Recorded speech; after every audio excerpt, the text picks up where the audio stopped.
Twelfth class. आज physics के first chapter का सेकंड वीडियो है। इससे पहले हम अपने इस एग्जाम्पल तक के सभी टॉपिक क्लियर कर चुके थे।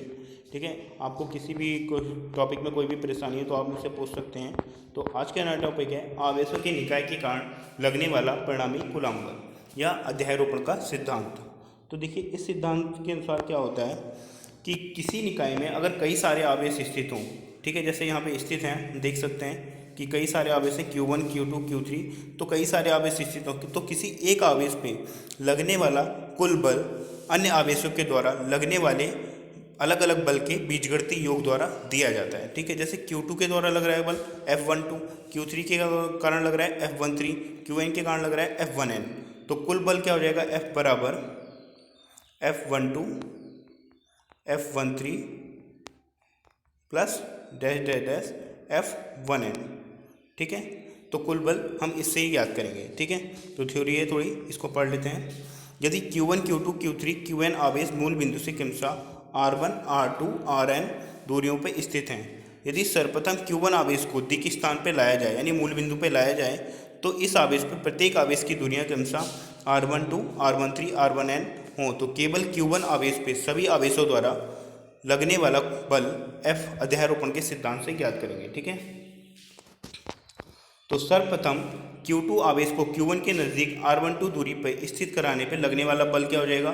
K Q1 Q2 upon R12 square into R12 cap, जहाँ R12 क्या है? उसका स्थिति सदिश है, ये इसकी दिशा को दिखाता है कि बल किस दिशा में लग रहा है। ठीक है, और जहाँ K का मान क्या होता है? 1/4 pi epsilon not 4 pi epsilon not होता है। ठीक है, ये मैंने बताया था आपको, किन्हीं भी दो बिंदु आवेशों के मध्य लगने वाला कूलम्ब बल क्या होता है? 1/4 pi epsilon naught Q1 Q2 upon R square होता है। तो Q1 Q2 हो गया, अपॉन में उनके बीच की दूरी R12 हो गई। ठीक है, और इसका मान हम K भी रख सकते हैं और ये भी रख सकते हैं, तो अभी हमने K ही रखा है, इससे कन्फ्यूज ना हो। ठीक है, अब Q3 आवेश के कारण Q1 पे लगने वाला कूलम्ब बल F13 क्या हो जाएगा? K Q1 Q3 upon R13 square into R13 cap. ठीक है, अब Qn आवेश के कारण Q1 पर लगने वाला कूलम्ब बल क्या हो जाएगा? Qn आवेश के कारण Q1 पर कूलम्ब बल क्या हो जाएगा? F1n vector K Qn upon R1n square into R1n cap. ठीक है, अतः Q1 पर लगने वाला कुल बल, अतः अध्यारोपण के सिद्धांत से Q1 पर आवेश पर परिणामी बल यानी कुल बल F1 बराबर F12 vector plus F13 vector plus dash dash dash F1n vector. ठीक है, तो F1 वेक्टर बराबर हो गया K Q1। देखो K Q1 जो है वो सभी में कॉमन है। ठीक है, तो इसको हमने बाहर निकाल लिया है, देख सकते हैं आप। K Q1 यहाँ पे भी कॉमन है, यहाँ पे भी कॉमन है और इसमें भी कॉमन है, तीनों जगह पे कॉमन आ रहा है। ठीक है, तो इसको हमने बाहर निकाल लिया है। Q2 upon R12 square into R12 cap, Q3 upon R13 square into R13 cap plus dash dash dash Qn upon R1n square into R1n cap. ठीक है, तो अब इसको हमने समीशन में लिख दिया है। देखिए, समीशन i का मान 2 से स्टार्ट होकर n तक जाएगा और Qi upon R1i square into R1i cap. ठीक है, तो ये हमारा कुल बल हो गया अध्यारोपण के सिद्धांत से किसी एक आवेश पर लगने वाला कुल बल। ठीक है, अगला टॉपिक है हमारा विद्युत क्षेत्र यानी इलेक्ट्रिक फील्ड। ठीक है, तो विद्युत क्षेत्र क्या होता है? किसी भी आवेश के चारों ओर का वह क्षेत्र जिसमें किसी अन्य आवेश को लाने पे वह बल का अनुभव करता है। ठीक है, तो वह क्षेत्र विद्युत क्षेत्र कहलाता है। तो ये हमने लिखा हुआ किसी स्रोत आवेश के द्वारा अपने चारों ओर का वह प्रभाव क्षेत्र जहाँ किसी अन्य परीक्षण आवेश को लाने से कूलम्ब बल का अनुभव किया जा सके विद्युत क्षेत्र कहलाता है। या किसी आवेश के चारों ओर इकाई परीक्षण धनावेश पर लगने वाला कूलम्ब बल विद्युत क्षेत्र कहलाता है। इसकी SI इकाई क्या है? न्यूटन प्रति कूलम्ब है। ठीक है, तथा अन्य इकाई एक और है वोल्ट प्रति मीटर। तो हम अभी यही यूज़ करेंगे, जब विभव आएगा तब हम इसको पढ़ेंगे। ठीक है, तो आगे चलते हैं। विद्युत क्षेत्र, तो इसका सूत्र क्या बनेगा हमारा? मैंने कहा था किसी एकांक परीक्षण धनावेश पर लगने वाला कूलम्ब बल, तो विद्युत क्षेत्र बराबर कूलम्ब बल बटे परीक्षण आवेश यानी F वेक्टर अपॉन Q0 हो जाएगा। विद्युत क्षेत्र कैसी राशि है? सदिश राशि है, तो इसकी विमा क्या हो जाएगी? F की विमा होती है ml t-2। ठीक है, तो Q की विमा क्या होती है? AT होती है, तो T ऊपर जाएगा -3 हो जाएगा और A ऊपर जाएगा तो इन्वर्स में चेंज हो जाएगा, यानी विद्युत क्षेत्र की विमा क्या आ गई? ml t-3 A inverse. ठीक है, किसी भी पृष्ठ से विद्युत क्षेत्र लंबवत बाहर निकलता है और लंबवत ही प्रवेश करता है, ठीक है। धनात्मक आवेश से विद्युत क्षेत्र बाहर की और ऋणात्मक आवेश से विद्युत क्षेत्र अंदर की ओर प्रवेश करता है। यानी जो विद्युत क्षेत्र रेखाएं होती हैं वो प्लस से निकलकर ऋण आवेश पे प्रवेश करती हैं, ठीक है। तो ये देखो चित्र में दिखा भी रखा है, प्लस क्यू नॉट आवेश से विद्युत क्षेत्र बाहर की ओर जा रहा है और जबकि माइनस क्यू आवेश के कारण विद्युत क्षेत्र अंदर की ओर प्रवेश कर रहा है और वो भी लंबवत 90 डिग्री के एंगल पे, ठीक है। आगे चलते हैं। एक ये डेरिवेशन है, किसी बिंदु आवेश क्यू के कारण किसी निश्चित दूरी r पर विद्युत क्षेत्र की तीव्रता ज्ञात करें। तो हम मान लेते हैं कि प्लस क्यू नॉट आवेश से r दूरी पर कोई बिंदु P है जिस पर हमें क्यू नॉट आवेश को अनंत से लेके आना है, तो इस पे लगने वाला विद्युत क्षेत्र हमें ज्ञात करना है, ठीक है। मानो कोई बिंदु आवेश प्लस क्यू नॉट आवेश दिक् स्थान यानी मूल बिंदु पर स्थित है। यदि किसी परीक्षण धनावेश क्यू नॉट को अनंत से दिक् स्थान में प्लस क्यू नॉट आवेश से किसी निश्चित दूरी r पर बिंदु P तक लाने में लगने वाला कूलाम बल F Coulomb k q naught upon r square into r cap, ठीक है। तो हमने कूलाम बल में पढ़ा था, कूलाम बल कितना होता है 1/4 pi epsilon naught Q1 Q2 upon r square. चूँकि r की दूरी कितनी है, इसमें दूरी r ही दी है तो हमने r स्क्वायर कर दिया और k का मान हम 1/4 पाई एप्सिलॉन नॉट भी रख सकते हैं और k भी रख सकते हैं, ठीक है। तो ये हो गया F कूलाम बल लगने वाला, इतना हो गया। अतः r दूरी पे स्थित बिंदु P पर विद्युत क्षेत्र कितना हो जाएगा, EP बराबर F कूलाम बटे क्यू नॉट। किसी परीक्षण आवेश पे लगने वाला कूलाम बल विद्युत क्षेत्र कहलाता है, ठीक है। तो हमने कूलाम बल का मान लगा दिया, F वेक्टर का मान लगा दिया q naught upon r square into r cap. तो क्यू नॉट से क्यू नॉट क्या हो गया, कैंसिल आउट हो गया। तो आंसर क्या गया हमारा, EP बराबर KQ upon r square into r cap, ठीक है। हमारा आंसर क्या गया, KQ upon r square into r cap, क्योंकि क्यू नॉट से क्यू नॉट कट गया, ठीक है। या इसको हम E बराबर K का मान भी लगा सकते हैं, E बराबर 1/4 pi epsilon naught Q upon r square, ठीक है। तो ये हमारा विद्युत क्षेत्र का सूत्र हो गया। तो इसमें हम न्यूमेरिकल आएंगे तो हम इससे निकालेंगे। तो एक एग्जाम्पल है, देखिए, यदि किसी आवेश पर Q 2 कूलाम पे कार्यरत वैद्युत बल 100 न्यूटन हो, तब उस स्थान पर विद्युत क्षेत्र की तीव्रता ज्ञात करें। तो विद्युत क्षेत्र बराबर होता है वैद्युत बल बटे आवेश, यानी E बराबर क्या हो गया 100/2 यानी बराबर 50 न्यूटन प्रति कूलाम, ठीक है। हमने सीधे मान लगा दिया F बटे Q होगा, तो F का मान कितना है 100 न्यूटन, तो आवेश कितना हो गया 2, ठीक है। तो 100/2 बराबर 50 न्यूटन प्रति कूलाम। कूलाम नियम का सदिश निरूपण। अब कूलाम नियम का सदिश निरूपण कैसे होता है उसको देखते हैं आज हम, ठीक है। तो जैसे फिगर में दिखा रखा है, कोई बिंदु O है, O से R1 दूरी पे बिंदु P Q1 स्थित है, R2 दूरी पे बिंदु Q2 स्थित है। तो इन दोनों के बीच की दूरी कितनी हो गई, हमने मान लिया R12 हो गई। तो R12 त्रिभुज नियम से अगर हम ये दूरी निकालें R1 plus R12 minus R2, तो R12 वैल्यू कितनी आ जाएगी, R2 उधर प्लस में जाएगा, R1 यहाँ माइनस में आएगा, तो R12 दूरी कितनी आ गई R2 माइनस R1 वेक्टर, ठीक है। यदि किसी विलगित निकाय में उपस्थित दो आवेश Q1 Q2 मूल बिंदु से क्रमशः R1 और R2 स्थिति सदिश पे उपस्थित हों, अतः दोनों आवेशों के मध्य दूरी कितनी हो R12 माने, तो सदिश योग के त्रिभुज नियम से हमने R12 दूरी निकाल ली, ठीक है। देखो चित्र में दिखा भी रखा है। अब देखते हैं, यदि Q2 आवेश के कारण Q1 पर कूलाम बल F12 हो, तो F12 बराबर क्या हो जाएगा KQ1 Q2 upon R12 square, चूँकि दूरी R12 है और इसका स्थिति सदिश क्या हो जाएगा R12, ठीक है। तो R12, ये जो R12 कैप होता है इसका मान होता है R12 कैप होता है, इसका मान होता है R12 वेक्टर अपॉन R12 का मॉड, ठीक है। R12 मॉड यानी R12 का परिमाण। तो R12 अभी हमने दूरी निकाली थी, कितनी आई थी R2 माइनस R1, ठीक है। तो इसकी जगह हम ये वैल्यू रखेंगे R12 की जगह। तो आगे चलते हैं, हमने ये देखो, तो ये वैल्यू पहले हमने लगा दी है F12 बराबर KQ1 Q2 upon R12 square into R12 upon R12 mod, ठीक है। अब हम इसमें R12 की वैल्यू लगाएंगे KQ1 Q2 upon R13 square और कोष्टक R2 माइनस R1, ठीक है। ये वैल्यू अभी हमने निकाली थी R12 की, वही हमने यहाँ पे वैल्यू लगा दी है। R12 की वैल्यू क्या हो गई R2 माइनस R1 वेक्टर, ठीक है। अब देखिए, जो ये बल है, अगर हम अभी हमने निकाला Q2 आवेश के कारण Q1 पे लगने वाला बल। अगर हम निकालें Q1 आवेश के कारण Q2 पे लगने वाला बल, ठीक है, तो क्या आएगा, तो हम उसको बोलेंगे F21। तो ये हो जाएगा हमारा K Q1 Q2 upon R21, ठीक है, R21 इंटू R21 का कैप, ठीक है। यानी ये जो दोनों बल आ रहे हैं, ये दोनों बल समान आ रहे हैं, लेकिन परिमाण में कैसे हैं, दिशा में विपरीत हैं, क्योंकि इसकी दिशा है R21 की तरफ और इसकी दिशा क्या की ओर आ रही है, R12 की तरफ आ रही है।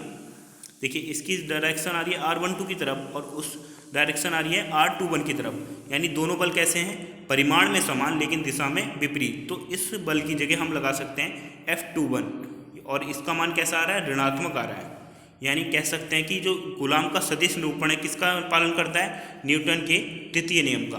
कूलाम बल न्यूटन के तृतीय नियम का पालन करता है, क्योंकि जितना बल हम लगा रहे हैं उतना ही बल वह आवेश विपरीत लगा रहा है, ठीक है। तो कूलाम न्यूटन का तृतीय नियम क्या कहता है, किसी भी वस्तु पे आप जितना बल लगाओगे तो वह वस्तु भी उतना ही बल लगाएगी, यानी क्रिया प्रतिक्रिया का नियम, ठीक है। तो कूलाम का सदिश निरूपण किसका पालन करता है, कूलाम के न्यूटन के तृतीय नियम का। कूलाम बल न्यूटन के तृतीय नियम का पालन करता है, ठीक है। आगे चलते हैं। विद्युत क्षेत्र का भौतिक अभिप्राय। किसी भी विलगित निकाय में उपस्थित आवेश विद्युत बल की दिशा ज्ञात करने में विद्युत क्षेत्र का सार्थक उपयोग है। यदि किसी एक समान विद्युत क्षेत्र में धनात्मक आवेश को रखें तो उस पर लगने वाला विद्युत बल की दिशा विद्युत क्षेत्र की दिशा में होगी, ठीक है। यानी प्लस क्यू नॉट आवेश की जो प्लस क्यू नॉट आवेश है उस पर लगने वाला कुल बल उसी दिशा में कार्यरत करेगा, ठीक है। यदि किसी ऋणावेश को विद्युत क्षेत्र में रखें तो वह विद्युत क्षेत्र के विपरीत दिशा में गति करता है, ठीक है। जो विद्युत क्षेत्र की दिशा होती है वो प्लस क्यू नॉट आवेश की दिशा में होती है और ऋणात्मक आवेश के विपरीत दिशा में होती है, ठीक है। अर्थात उस पर विद्युत क्षेत्र की दिशा विपरीत दिशा में बल लगता है। देख सकते हैं आप, ऋणात्मक के कारण विपरीत दिशा में लग रहा है और पॉजिटिव के कारण उसी दिशा में कार्यरत हो रहा है, ठीक है। विद्युत क्षेत्र रेखाएं क्या होती हैं, आप देखिए। विद्युत क्षेत्र रेखाएं किसी बिंदु पर विद्युत क्षेत्र के परिमाण को व्यक्त करती हैं तथा उस बिंदु पर खींची गई स्पर्श रेखा विद्युत क्षेत्र की दिशा को व्यक्त करती हैं, ठीक है। तो देखिए विद्युत क्षेत्र रेखाएं प्लस से निकलकर माइनस में प्रवेश कर रही हैं, ठीक है। देख सकते हैं आप, निकल रही हैं, हाँ। विद्युत क्षेत्र रेखाओं के गुण क्या हैं, अब देखिए हम ये पढ़ते हैं। विद्युत क्षेत्र रेखाएं धनावेश से निकल ऋणावेश पे समाप्त होती हैं तथा एकल आवेश हो तो क्षेत्र रेखाएं अनंत से प्रारंभ होकर अनंत पर ही समाप्त हो जाती हैं, ठीक है। विद्युत बल रेखाएं सतत वक्र होती हैं, अर्थात ये मार्ग में टूटती नहीं हैं,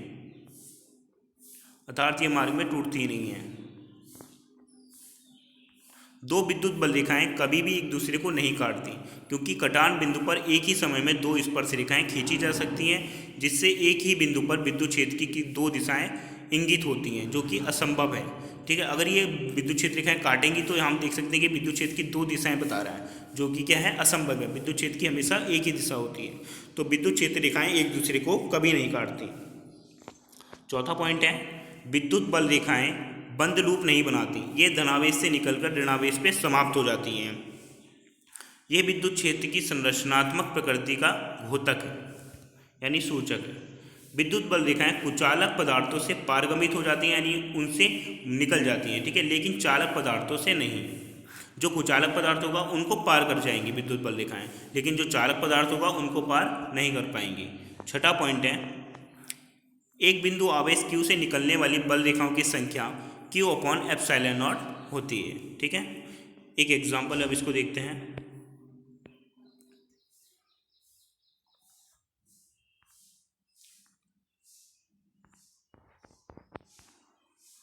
धातु का बना एक ठोस गोला एक समांगी विद्युत क्षेत्र में रखा हुआ है। चित्र में दिखाया गया सही बल रेखाएं क्या हैं, ठीक है। धातु का एक गोला रखा हुआ है, तो ये देख सकते हैं आप, धातु का एक गोला रखा हुआ है, तो इसमें हमें दिखाना है कि विद्युत बल रेखाओं की जो सही बल रेखाएं हैं वो कौन सी होंगी। तो सही बल रेखाएं क्या होंगी, 4 होंगी, ठीक है। क्योंकि जो विद्युत बल रेखाएं होती हैं वो हमेशा कैसे प्रवेश करती हैं, लंबवत प्रवेश करती हैं, केवल डायरेक्ट सीधी नहीं आती हैं, ठीक है। तो देख सकते हैं आप, इस टाइप से आएंगी, लंबवत आ सकती हैं, ठीक है। तो कौन सा सही है, 4 सही है।